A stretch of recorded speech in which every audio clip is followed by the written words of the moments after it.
Hello everyone, আমি সুচেতা। আমার আরও একটি নতুন ব্লগে সবাইকে ওয়েলকাম। আজকে বৃহস্পতিবার, সকাল সকাল ছেলেকে স্কুলে পাঠিয়ে দিয়েছি।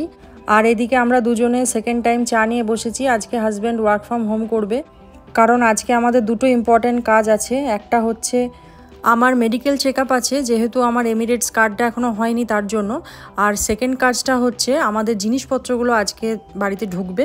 আজকে আমাদের লাঞ্চটা কিভাবে হবে ঠিক বুঝতে পারছি না, সেই জন্য একটু ডালিয়ার খিচুড়ি বানিয়ে রাখছি আর একটু আলু সেদ্ধ ভাত খেয়ে মেডিকেল চেক আপে বেরোবো। কারণ মেডিকেল চেক আপের জন্য কতক্ষণ টাইম লাগবে জানি না। তারপরে বাড়ি ফিরেই আবার বলেছে জিনিসপত্রগুলো ওই 11:30-12টার মধ্যে আসবে।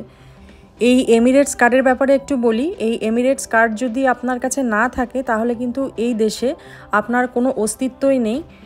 মানে আমাদের দেশের আধার কার্ডের মতন এই দেশে এমিরেটস কার্ডটা কিন্তু ম্যান্ডেটারি। এই এমিরেটস কার্ড যদি আপনার কাছে না থাকে তাহলে প্রথমত আপনি এই দেশে এসে কোনো জায়গায় বাড়ি ভাড়া পাবেন না। দ্বিতীয়ত হচ্ছে আপনার ব্যাংক অ্যাকাউন্ট ওপেন হবে না কার্ড ছাড়া। নেক্সট হচ্ছে এই কার্ডটা যতদিন আপনার তৈরি না হচ্ছে ততদিন ধরুন আপনি এখানে কোনো কাজ করছেন বা জব করছেন, আপনি কোনো রকম স্যালারি পাবেন না। তারপরে হচ্ছে ধরুন আপনি বাচ্চাকে স্কুলে ভর্তি করলেন, বাচ্চা কিন্তু এই কার্ডটা ছাড়া ক্লাস করতে পারবে না। আমার বাচ্চার এমিরেটস কার্ড এখনও তৈরি হয়নি, কিন্তু আমার বাচ্চা এখানে স্কুলে ভর্তি হয়েছে। যেহেতু আমার হাজব্যান্ডের এমিরেটস কার্ডটা অলরেডি হয়েছিল, সেই দেখে ভর্তি হয়েছে, তাই ইমিডিয়েট আমাদেরকে কার্ডটা বানিয়ে স্কুলে সাবমিট করতে হবে। স্কুলে সেভাবেই আমাদের জানানো হয়েছে, আর স্কুলও এই ব্যাপারটাতে কনসিডার করেছে আমাদের। আর কার্ডটা বানাতে আমাদের একটু লেট হয়ে গেল, তার কারণ মাঝখানে বৃষ্টির জন্য বেশ কিছুদিন সব কিছু বন্ধ ছিল, আর তারপরে ঈদের জন্য অনেক দিন ছুটি ছিল। তো এমিরেটস কার্ড না থাকলে আরও অনেক রকম সমস্যাই হতে পারে, আমি মোটামুটি এই কটাই বললাম। আর এই কার্ডটা বানাতে বাচ্চাদের মেডিকেল টেস্ট দরকার পড়ে না, খালি বায়োমেট্রিক হয়। আর অ্যাডাল্টদের জন্য বায়োমেট্রিক আর মেডিকেল টেস্ট দুটোই করতে হয়। তো আমরা একটু সকাল সকাল সেদ্ধ ভাত খেয়ে বেরিয়ে পড়েছি। বেশি দূর না, হাজব্যান্ডের যেখানে অফিস ঠিক সেই বিল্ডিংয়েই হবে টেস্টটা। ওই বিল্ডিংয়েই একটা ক্লিনিক আছে, সেখানে হবে। এই চলে এসেছি হাজব্যান্ডের অফিসে। আমাদের অলরেডি অ্যাপয়েন্টমেন্ট করা আছে, জানি না তবুও কতক্ষণ সময় লাগবে। চলুন দেখাই ওর অফিসটা কোন দিকটায় পড়ছে, যদিও ভেতরে তো ঢুকতে পারবো না। এই যে 2 লেখা রয়েছে, এদিকে লিফট আছে, এদিকে গিয়ে ওপরে উঠতে হবে। যাই হোক, আমাদের খুব তাড়াতাড়ি হয়ে গেছে। এবার আমরা বাড়ি ফিরছি। বাড়িতে গিয়ে এবার আর একটা কাজ বাকি আছে, জিনিসপত্রগুলো এবারে আসবে।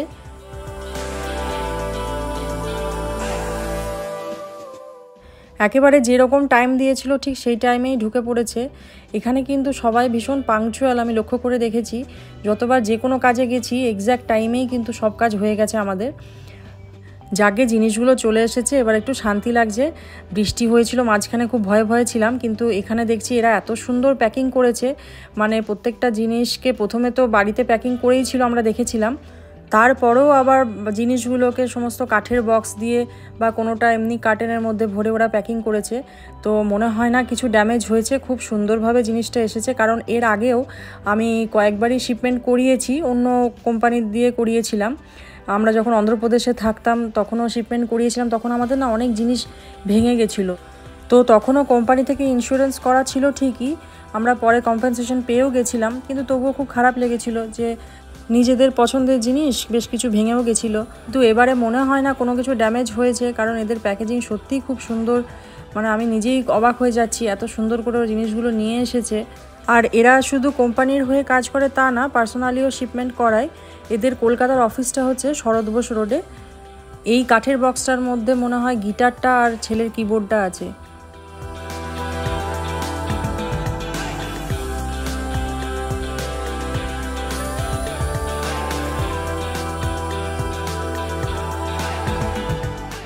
সব জিনিস আমরা এদের দিয়ে খোলাবো না, কিচেনের জিনিস বা জামা কাপড় যেগুলো আছে ওগুলো আমরা পরে সেট করে নেব।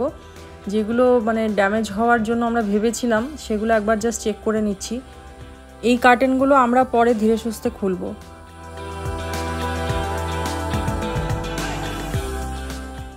দেখি এবার কিবোর্ডটা সেট করি।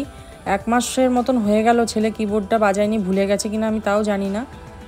এখানে প্লাগ পয়েন্টগুলো একটু অন্যরকম, আমাদের ইন্ডিয়ায় যেরকম থাকে সেরকম নয়, সেই জন্য আমরা ইন্ডিয়ার থেকে কোনো ইলেকট্রনিক্সের জিনিস এখানে নিয়ে আসিনি। ওই একটা ইউনিভার্সাল প্লাগ কিনে এনেছিলাম তখন, তো ওটা দিয়ে আপাতত কাজ চালাই, পরে আবার কিনতে হবে এরকম প্লাগ।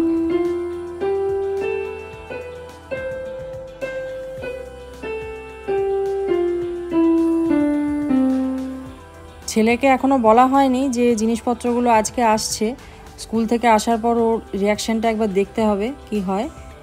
এখন প্রিন্টারটা সেট করছি, কারণ স্কুলের জন্য তো ওটা দরকার।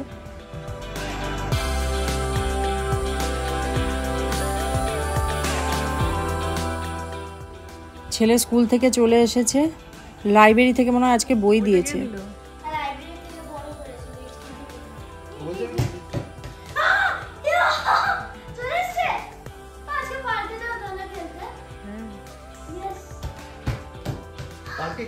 জিনিসপত্রগুলো এসেছে বলে ছেলে তো ভীষণ খুশি, কারণ ওর খেলার জিনিসপত্র সবই চলে এসেছে।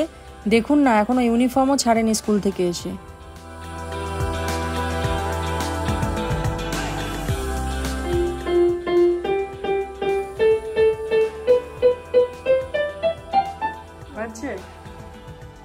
আজ সারাদিন এদিক ওদিক করে রাত্রে আর রান্না করতে ইচ্ছে করলো না, সেই জন্য রাত্রিরে বিরিয়ানি আনিয়েছি, আর তার সঙ্গে খুব মিষ্টি খেতে ইচ্ছে করছিল, ল্যাংচা আনিয়েছি। যাই হোক, আজকের ভিডিওটা কেমন লাগলো অবশ্যই কমেন্ট করে জানাবেন। ভালো লাগলে লাইক শেয়ার করে দেবেন। দেখা হবে খুব তাড়াতাড়ি পরের আরেকটি নতুন ব্লগে। ভালো থাকবেন, সুস্থ থাকবেন।